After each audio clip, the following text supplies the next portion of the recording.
नमस्कार दोस्तों, आप सभी को जय श्री राम। आज की इस वीडियो में हमारी चर्चा का विषय है वैवाहिक जीवन के सुख के बारे में। क्योंकि बहुत सारे कमेंट्स आ रहे थे कि इस विषय पर बताया जाए, इसलिए यदि आप भी अपनी जन्म कुंडली में वैवाहिक जीवन के सुख की जानकारी जानना चाहते हैं या फिर आपके विवाह में देरी हो रही, कोई बाधा आ रही है, उसके कारण और निवारण जानना चाहते हैं तो इस वीडियो को अंत तक जरूर देखें, तभी आप सही से समझ पाएंगे। ज्योतिष अनुसार सुखद वैवाहिक जीवन के लिए गुरु और शुक्र की स्थिति को महत्वपूर्ण बताया गया है, क्योंकि यह दोनों ग्रह की वैवाहिक जीवन सुख के कारक होते हैं। वैवाहिक जीवन और संतान सुख के लिए जन्म कुंडली में 2, 5, 7, 9, 11 भाव और गुरु शुक्र ग्रहों का विचार किया जाता है। तो यहाँ से सबसे पहले आपको यही जान लेना चाहिए कि यदि आपकी जन्म कुंडली में इन भाव और इन दोनों ग्रहों पर कोई अशुभ प्रभाव है तो इसी से वैवाहिक जीवन में समस्या आती है। इसके अलावा आप जन्म कुंडली से जान सकते हो वैवाहिक जीवन का सुख है या नहीं।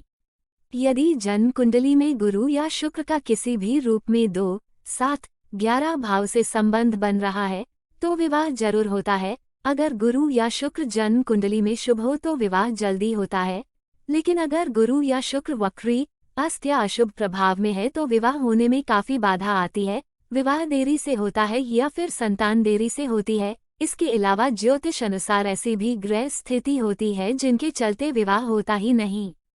ज्योतिष अनुसार इसके लिए शनि केतु की स्थिति का विचार किया जाता है।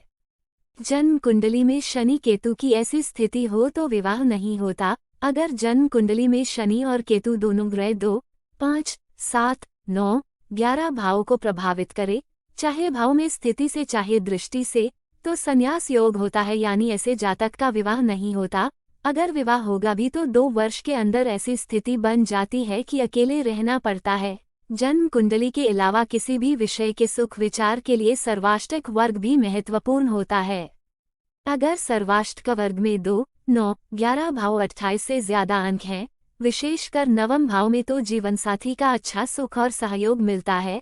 ऐसी स्थिति में झगड़े, तलाक की संभावना बहुत कम होती है। इसके अलावा आप जन्म कुंडली से यह भी जान सकते हो कि लव मैरिज होगी या अरेंज मैरिज। जन्म कुंडली में मंगल शुक्र की युति या मंगल शुक्र एक दूसरे के सामने हो, खासकर पंचम भाव से संबंधित हो तो प्रेम विवाह होता है। ज्योतिष के अन्य सूत्र अनुसार पंचम का स्वामी 7 या 7 का स्वामी पंचम भाव में होने से भी प्रेम विवाह का योग बनता है। जन्म कुंडली में अरेंज मैरिज के लिए भाग्य स्थान और गुरु की शुभता का विचार किया जाता है। जन्म कुंडली में गुरु अपने कारक स्थान 2, 5, 9, 11 भाव में हो तो अरेंज मैरिज योग बनता है। अन्य ज्योतिष योग अनुसार 9 भाव का स्वामी 7 में या फिर 7 भाव का स्वामी ग्रह 9 में आने से भी अरेंज मैरिज का योग बनता है। दोस्तों, बात अगर घरेलू जीवन के सुख की है तो कोई शुक्र ग्रह की स्थिति को अनदेखा कैसे कर सकता है।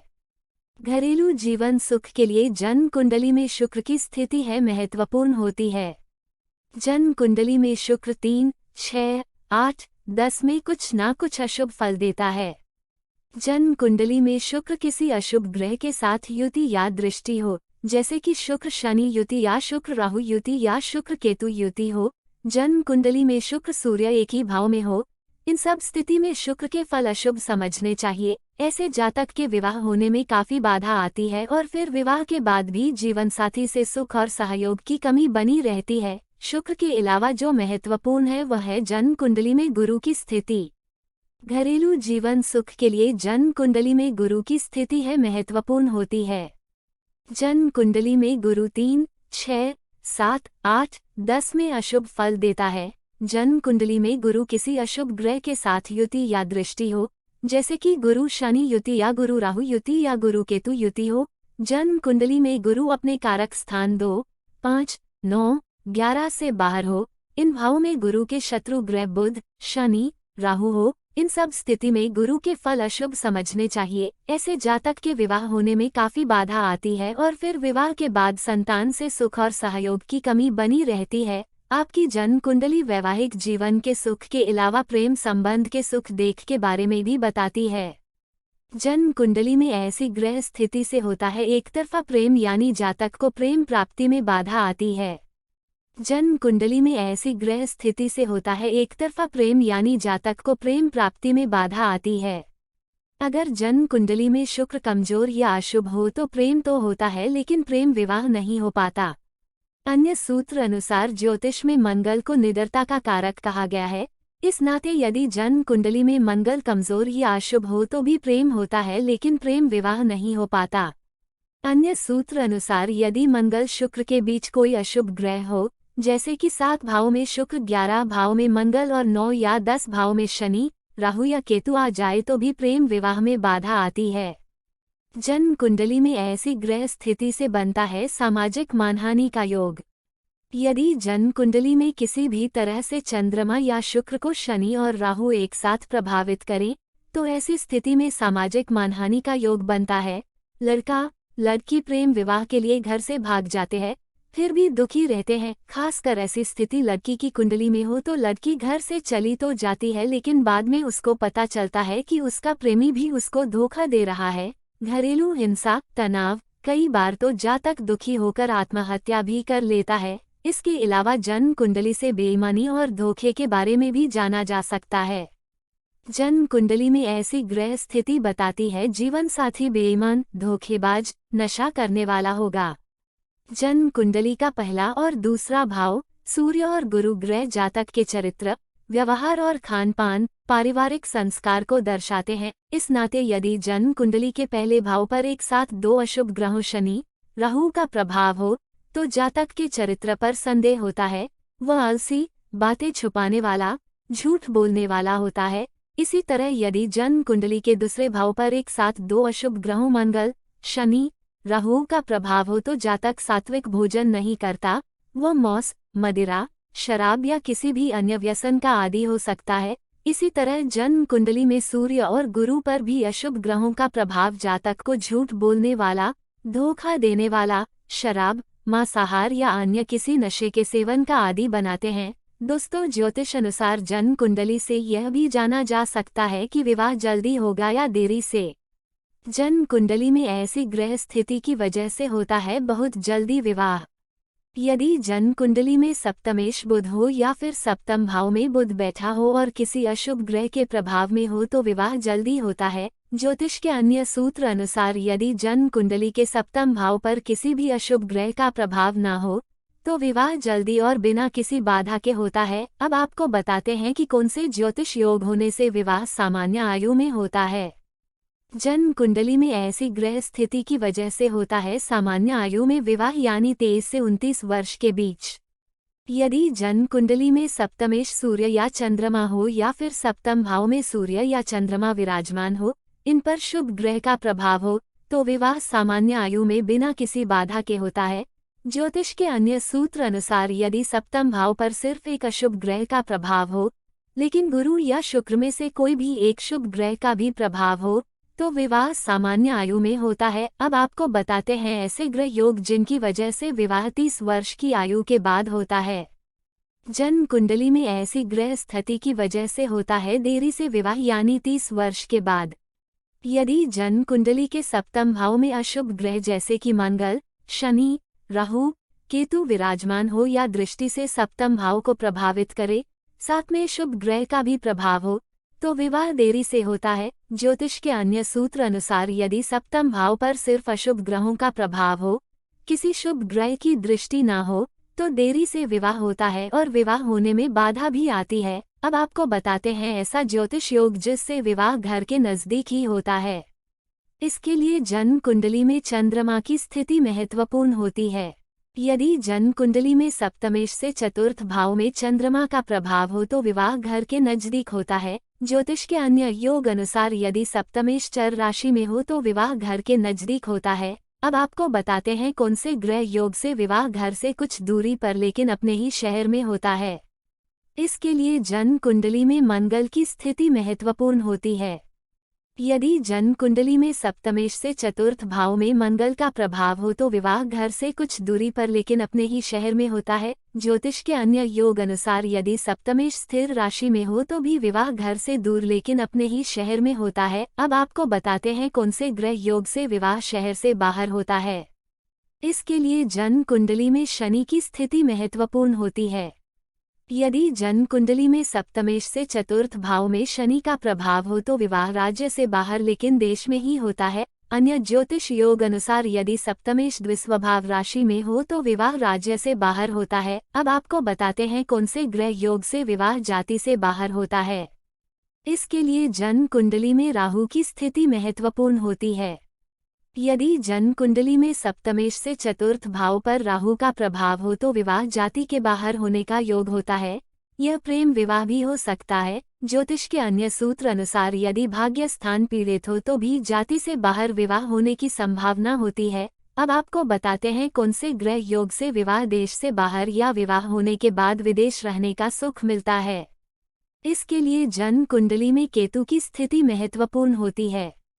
यदि जन्म कुंडली में सप्तमेश से चतुर्थ भाव पर केतु का प्रभाव हो तो विवाह के माध्यम से विदेश जाने का योग होता है। ज्योतिष के अन्य सूत्र अनुसार यदि सप्तम भाव का संबंध 3, 9, 12 भाव से हो तो भी विवाह के बाद विदेश जाने की संभावना होती है। अब आपको बताते हैं कौन से ग्रह योग यह बताते हैं कि जीवन साथी नौकरी करता होगा।